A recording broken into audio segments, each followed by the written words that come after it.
Bismillahirrahmanirrahim. Assalamualaikum warahmatullahi wabarakatuh.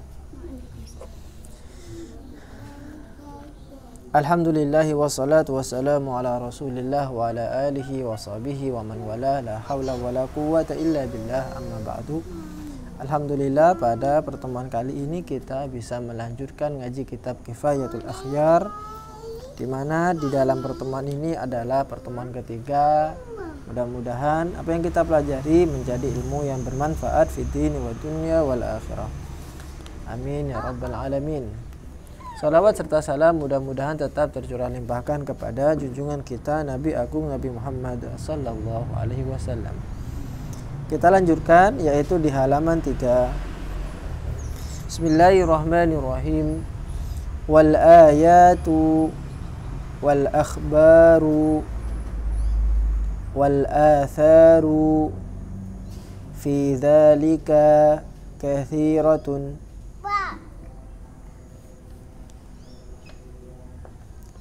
Artinya ayat-ayat, ayat itu bentuk jamak dari ayatun, artinya ayat.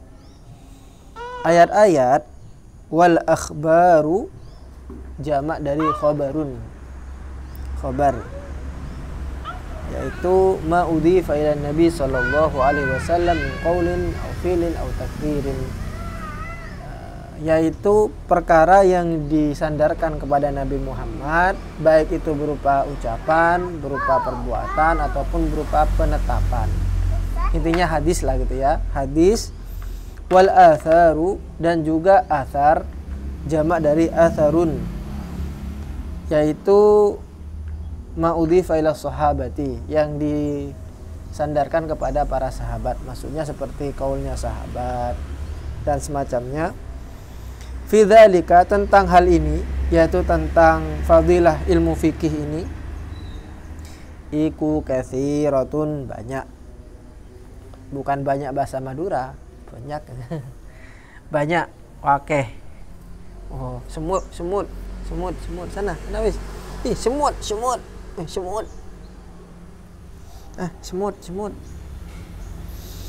Fa idza kana al-fiqhu bihadhihi al-martabati asy-syarifati wal mazaya al-munifati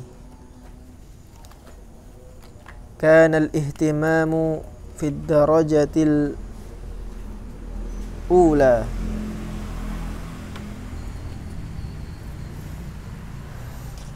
Fa'idha kana, dan apabila ada al-fiqhu fikih bihadihil martabati syarifati, dengan tingkat yang mulia ini.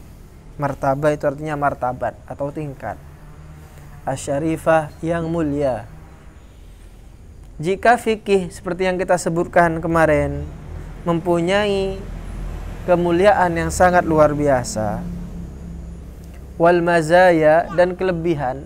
Mazaya bentuk jamak dari maziyatun, artinya kelebihan fikih daripada ilmu yang lainnya yang sangat banyak, yang sangat agung. Maka kanal ihtimamu fid darajatil ula, sehingga kita harus lebih memperhatikan ilmu ini daripada yang lainnya.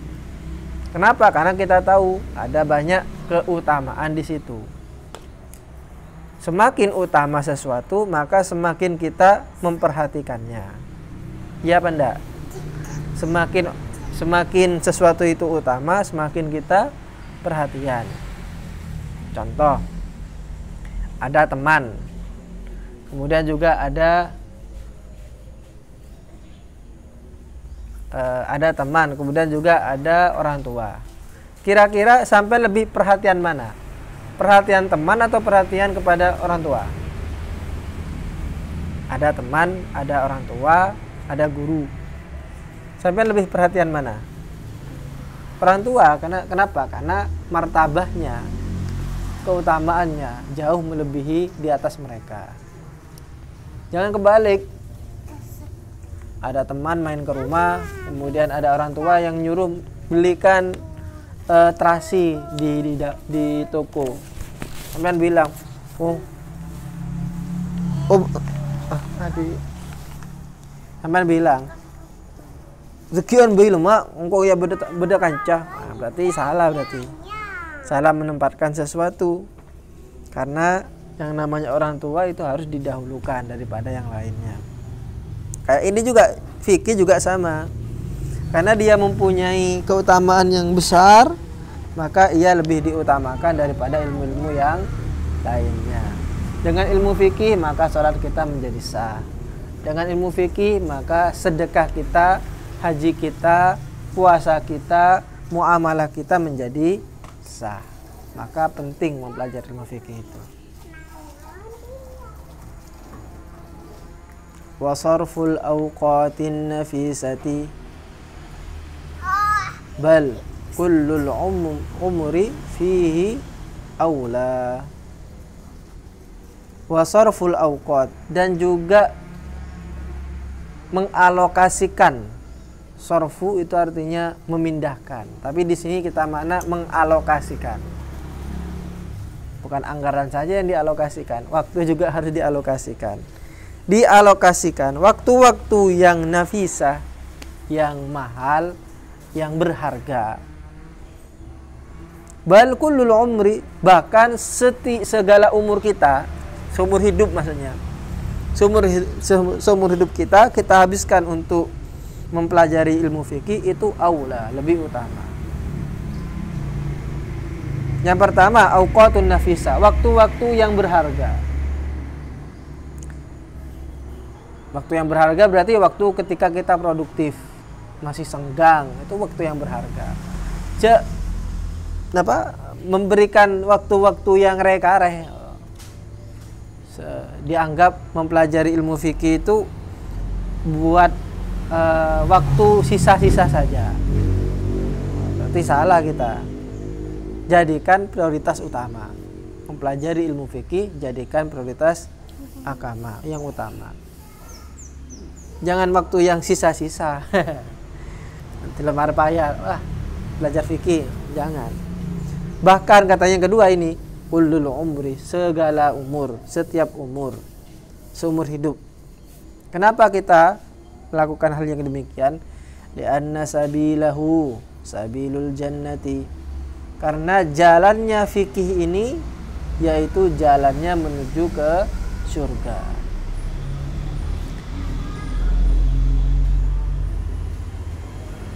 Jalan menuju ke surga. Surga itu mahal, sangat berharga. Sesuatu yang berharga maka perlu perjuangan yang lebih. Iya apa enggak? Kalau sampean cuman beli cangkaro, mohon maaf ini, enggak usah perjuangan lebih, cukup 100 atau mungkin 1.000 rupiah sampai sudah dapat cangkaro. Tapi kalau sampean ingin mendapatkan emas 1 gram yang harganya sampai 700.000, maka butuh perjuangan yang lebih. Kayak orang sekolah, antara TK dengan S3 beda. Kalau TK nggak usah belajar yang serius-serius amat. Datang ke sekolah nyanyi-nyanyi gitu kan ya, loncat-loncat, sudah selesai ininya. Tapi kalau S3 butuh perjuangan yang lebih, berdarah-darah, nangis-nangis. Hasilnya ya berbeda. Ya itu namanya semakin berharga sesuatu itu, maka semakin dibutuhkan perjuangan yang lebih. Nah, untuk mendapatkan surga juga sama. Surga itu sesuatu hal yang sangat luar biasa, butuh pengorbanan. Wal amalu bihi, dan mengamalkan ilmu fikih, hirzun minan nari wa junnatun. Hirzun menjadi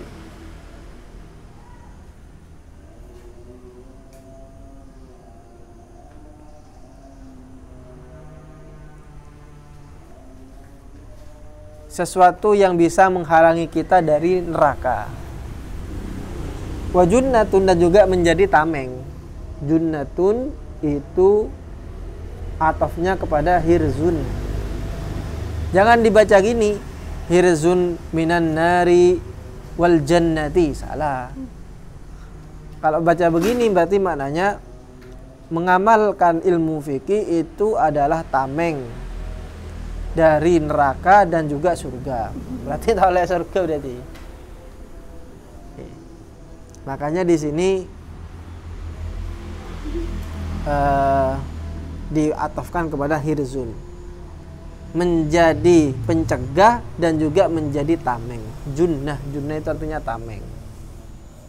Wahada, dan ini semua liman talabahu, bagi orang yang mencari ilmu fikih, littafaqquhi fiddin ala sabilin najati, mempelajari, mendalami secara intens ilmu agama, yaitu ala sabilin najati, untuk supaya dia selamat di dunia dan juga selamat di akhirat.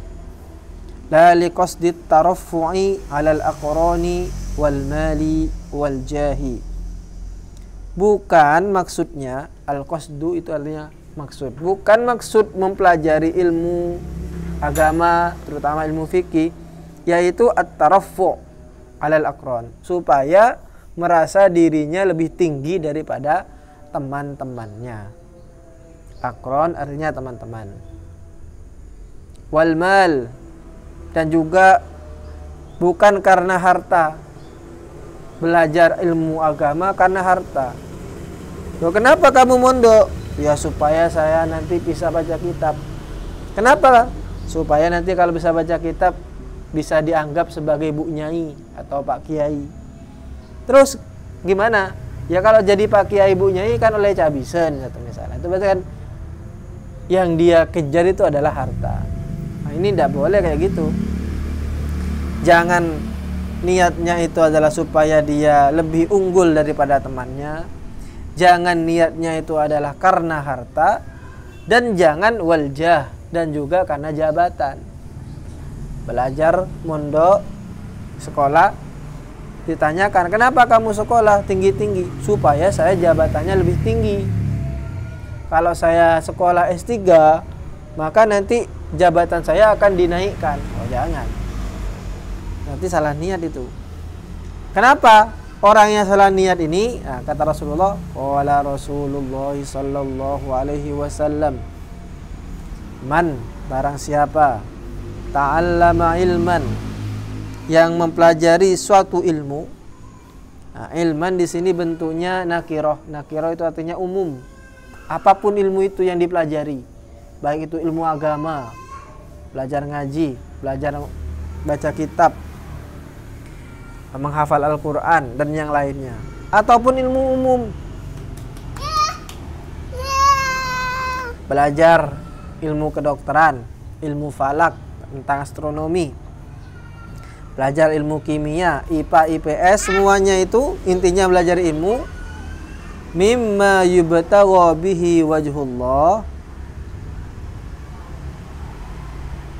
la yata'allamuhu illa liyusiba bihi ardan, yang seharusnya dia itu niatnya kepada Allah, ikhlas kepada Allah, tapi dia kemudian la yata'allamuhu illa liyusiba bihi ardan minad dunya, justru dia kemudian mengincar dengan ilmu itu bagian-bagian dari dunia, ardan minad dunya, mengincar jabatan, mengincar harta, mengincar karismatik, supaya nanti pulang masyarakat menghormati dia. Berarti ardan minad dunya semua itu. Maka lam yajid arfal jannati yaumal qiyamah, nanti dia tidak bisa merasakan bau surga di hari kiamat. Baunya saja tidak bisa, apalagi masuk ke dalamnya. Baunya saja itu tidak bisa, apalagi masuk ke dalamnya. Pada sampean masak itu ya, masak di dapur. Ada teman sampean, jangankan masuk ke dapur, bau saja itu tidak bisa, dia tidak bisa merasakan. Kenapa? Karena dilarang masuk, tercegah di pagar misal. Apalagi masuk ke dapur dan makan di dalamnya. Baunya saja dia tidak akan bisa merasakan, apalagi masuk ke dalam surganya. Itu karena dia salah niat di dalam belajar. Hendaknya seseorang itu niatnya diluruskan. Dalam belajar diluruskan bahwa saya belajar, saya mondok karena Allah Ta'ala. Karena Allah memerintahkan hal itu. Perkara nanti mau jadi apa, setelah lulus ini mau jadi apa, mau kemana, ya nanti sudah. Tapi saya yakin ketika dia ikhlas dan sungguh-sungguh di dalam belajar, pasti Allah akan memberikan ganti yang lebih daripada itu. Pasti akan memberikan kesuksesan, pasti itu sudah.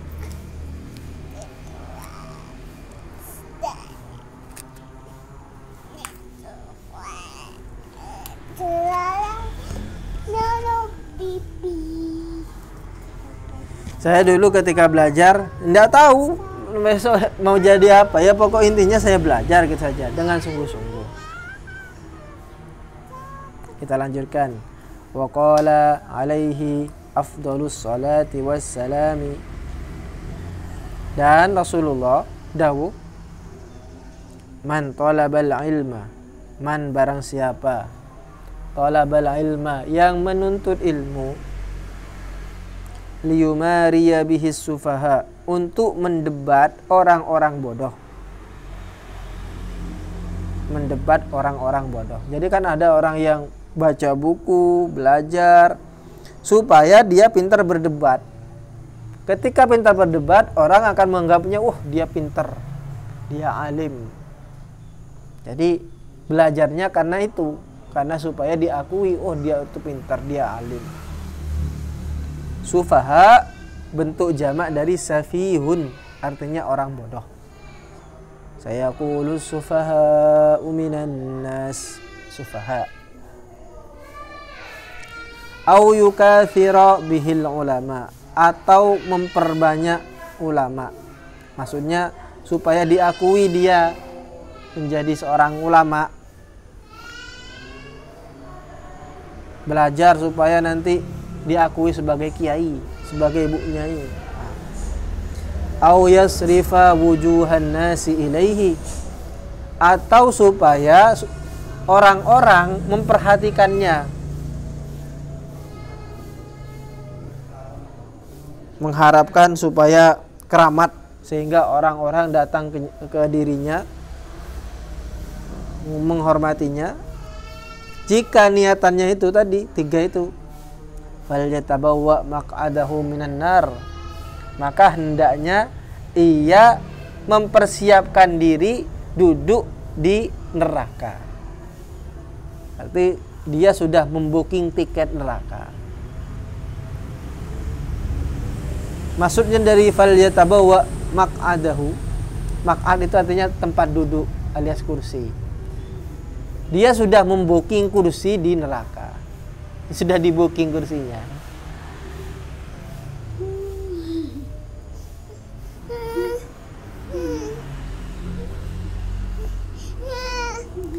Falyatabawwa maq'adahu minan nar. Kayak sampean kalau pergi ke bioskop, sampean tidak bisa masuk ke bioskop kecuali kalau sudah booking kursi. Kalau sudah di booking kursinya, boleh masuk ke bioskop. Nah ini orang membooking kursi tapi di neraka. Caranya gimana? Itu tadi, belajar tetapi dia niatnya ternyelente. Niatnya supaya mendapatkan harta, mendapatkan jabatan, mendapatkan kehormatan atau yang lainnya. Warada min riwayati Ka'bin ibni Malikin, ada riwayat yang lain, di riwayat yang lain ini redaksinya bukan falyatabawwa maq'adahu minan nar, wa qala adkhalahu an-nar. Ya intinya sama. Kalau yang pertama itu falyatabawwa maq'adahu minan nar, maka ia telah mempersiapkan kursinya di neraka. Yang kedua, adkhalahu an-nar, ia dimasukkan. Adkhala artinya memasukkan, adkhala manjingaken sapa Allah hu ing wong annara ing neraka. Arti adkhala itu artinya memasukkan. Siapa yang memasukkan? Allah. Siapa yang dimasukkan? Hu, yaitu orang yang tadi itu, yang niat belajar tapi untuk mendapatkan harta, mendapatkan jabatan, mendapatkan kehormatan, supaya diakui menjadi orang alim dan seterusnya. Bukan karena Allah Ta'ala. Dimasukkan kemana? An-naro ing neraka. Adkhala. Ketika mengikuti wazan af'ala, itu artinya mekan. Kalau dakhala itu masuk. Dakhala masuk. Tapi kalau adkhala af'ala berarti memasukkan. Kharaja artinya masuk, keluar. Keluar. Kalau mengeluarkan akhraja. Seperti itu sudah. Tinggal kiaskan kata-kata yang lainnya.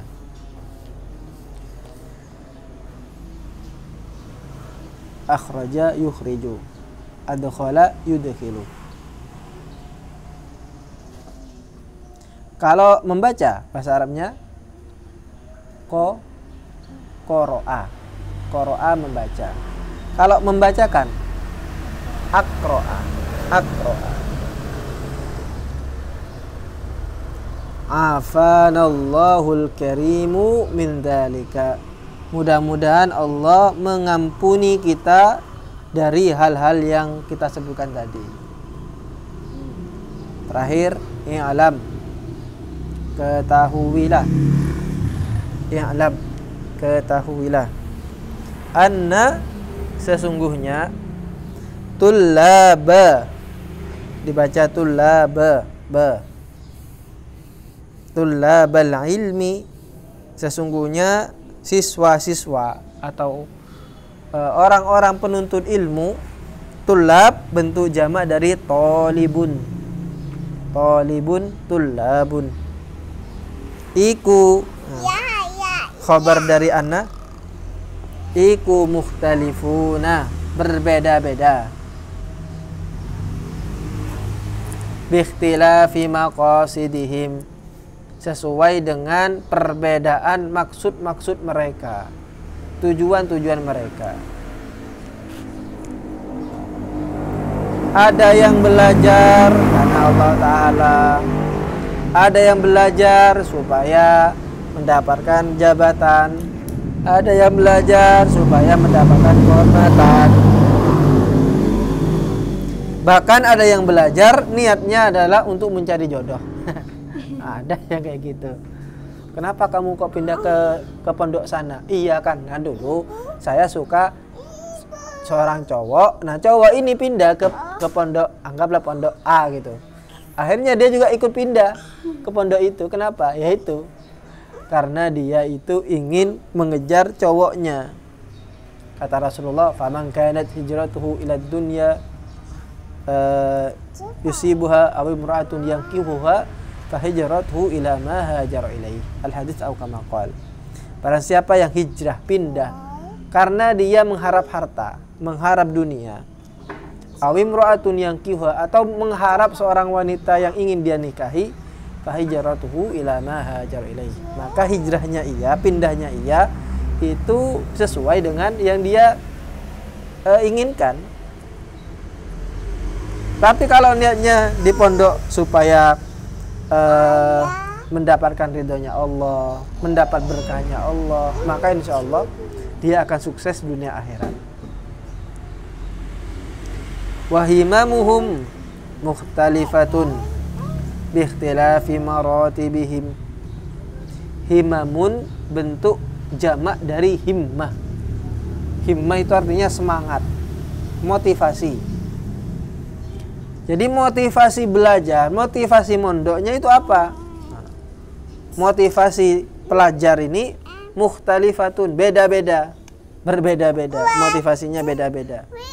Biikhtilafi maratibihim, sesuai dengan tingkat martabat mereka sendiri.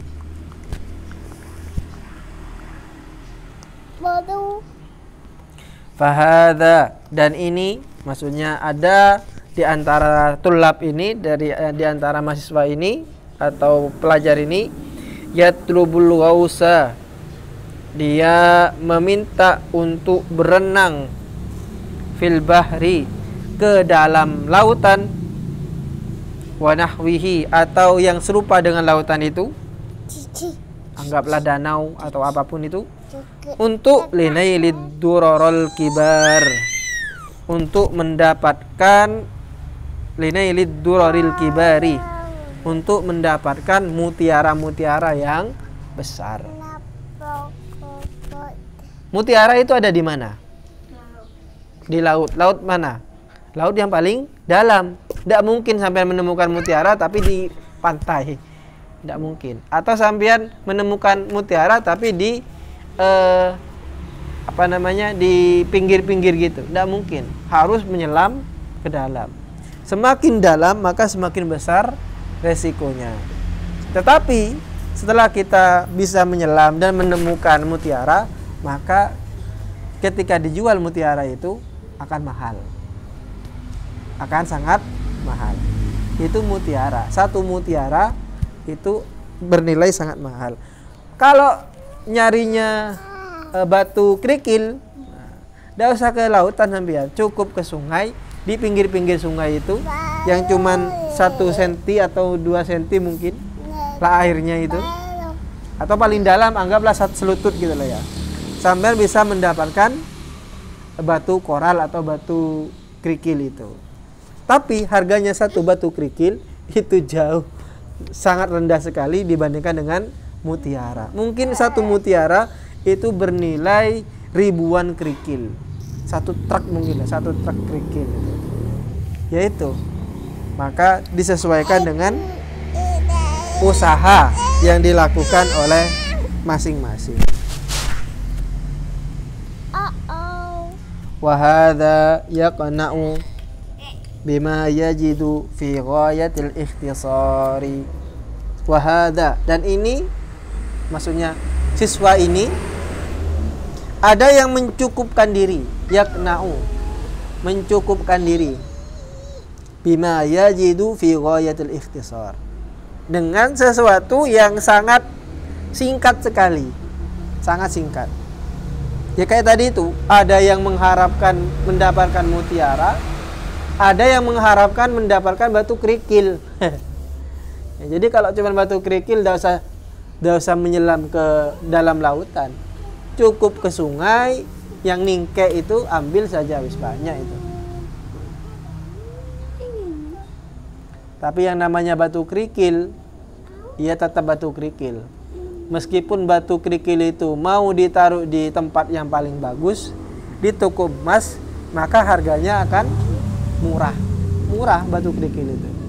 Tapi kalau mutiara, meskipun ia berada di kandang sapi, campur dengan teleknya sapi, orang akan berebutan. Tapi kalau batu kerikil, sabuk ning tempat perhiasan yang bagus itu, tetap orang gak akan rebutan. Yaitu, maka cara mendapatkan kesuksesan harus berjuang sekuat tenaga, harus sungguh-sungguh. Carilah waktu yang benar-benar yang utama, bukan yang reka-reh. Kayak tadi itu al-awqatun nafisah. Waktu yang benar-benar utama, jangan yang reka-reh. Mun reka-reh ya seperti itu sudah. Kalian reka-reh juga. Sehingga orang yang belajar, santri itu akan diukur dengan niatnya. Kemudian yang kedua juga akan diukur dengan motivasinya. Motivasi dia belajar apa. Dan hasil dari niat dan motivasi itu akan sangat mempengaruhi karakter dari si santri itu. Mudah-mudahan kita mendapatkan ilmu yang bermanfaat, kemudian mendapatkan kesuksesan di masa mendatang. Amin ya rabbal alamin. Ini saja yang bisa kita pelajari pada pagi ini. besok kita akan melanjutkan tentang pembagian orang yang mencari ilmu serta alasan kenapa kitab ini disebut dengan kitab Kifayatul Akhyar. Wallahu taala alam bisawab. Wassalamualaikum warahmatullahi wabarakatuh.